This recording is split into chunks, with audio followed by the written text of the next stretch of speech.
Chants of India will help you in understanding the meaning and the significance of selected chants from Vedic times. Presenting few select mantras from Mahanarayana Upanishad. Om Gananam Tva Ganapatigam Havamahe Kavim Kavinam Upamashravastamam Jeshtarajam Brahmanan Brahmanaspata Anashranvannotibhi Siddha Sadhanam Om Mahaganapataye Namaha Harihi Om Narayana Suktam Om Sahasrashirisham Devam Vishwaksham Vishwashambhuvam Vishwam Narayanam Devam Aksharam Paramam Padam Vishwata Paraman Nityam Vishwam Narayanagam Harim Vishwame Medam Purushastad Vishwamupajivati Patim Vishwasyatmeshwaragam Shashvatagam Shivamachyutam Narayanam Mahagyeyam Vishwatmanam Parayanam Narayana Paro Jyotiratma Narayana Paraha Narayana Param Brahma Tattvam Narayana Paraha Narayana Paro Dhyata Dhyanam Narayana Paraha Yancha Kinchit Jagat Sarvam Drishyate Shruyate Apiva Antarbhaischa Tatsarvam Vyapya Narayana Sthitah Anantamavyayam Kavigam Samudre Antam Vishwashambhuvam Padmakosha Pratikashakam Hridayam Chapyadhomukham Adho Nishtya Vitastyantenabhyamuparitisthati Jwalamala Kulam Bhati Vishwasyayatanam Mahat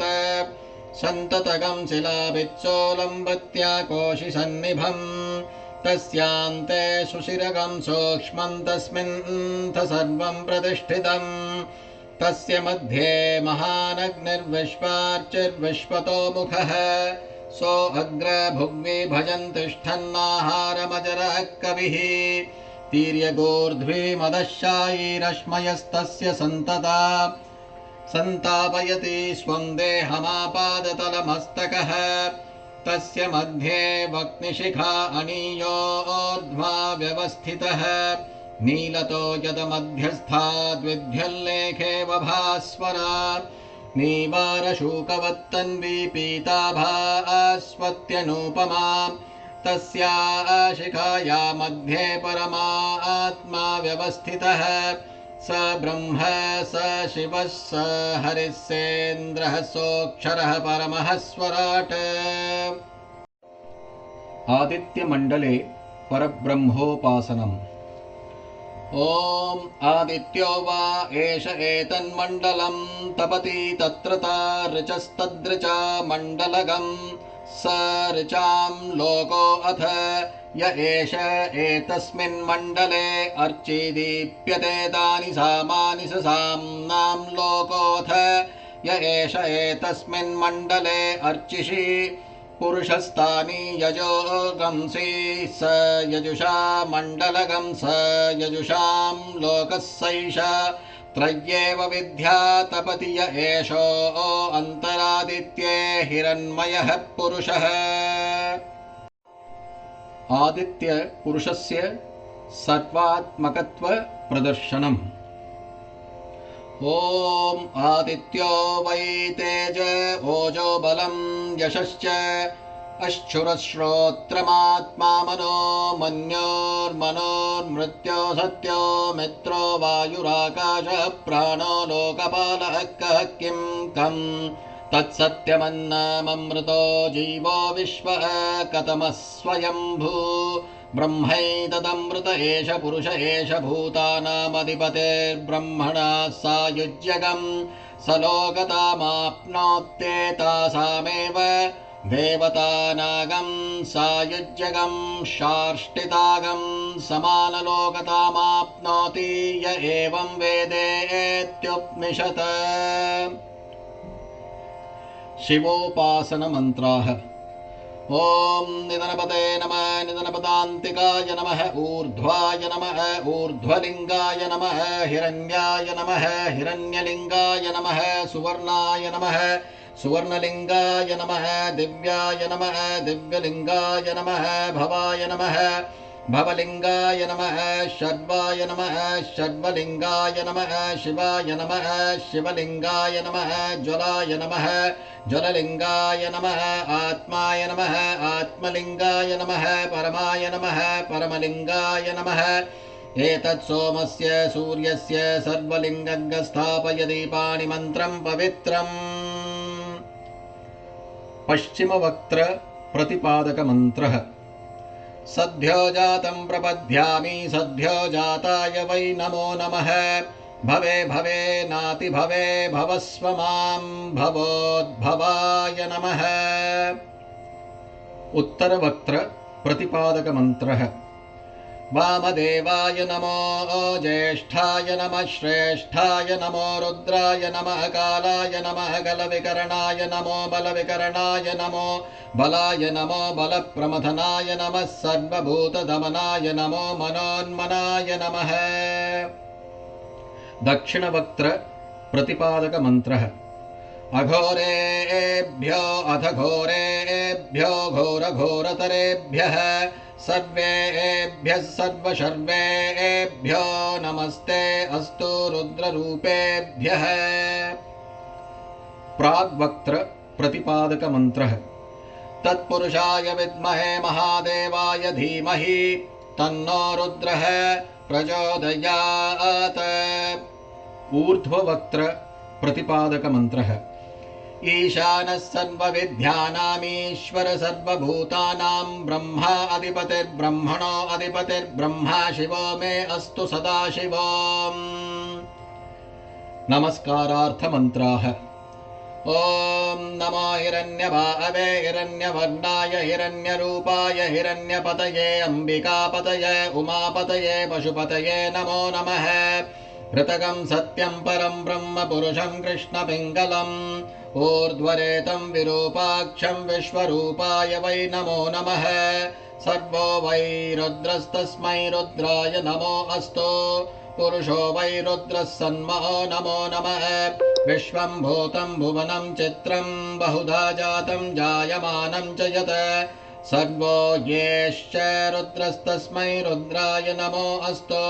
कद्रुद्राय प्रचेतसे मीढुष्टमाय तव्यसे वोचेमशन्तमगं हृदे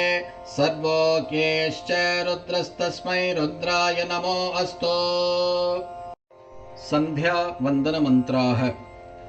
ॐ आपः पुनन्तु पृथिवीं पृथिवी पूता पुनातु मां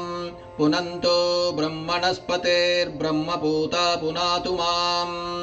यदुच्छिष्टमभोज्यं यद्वा दुश्चरितं मम सर्वं पुनन्तु मामापो असतां च प्रतिग्रहकं स्वाहा अग्निश्च मन्युश्च मन्युपदयश्च मन्युकृतेभ्यः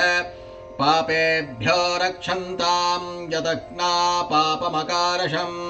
मनसा वाचा हस्ताभ्यां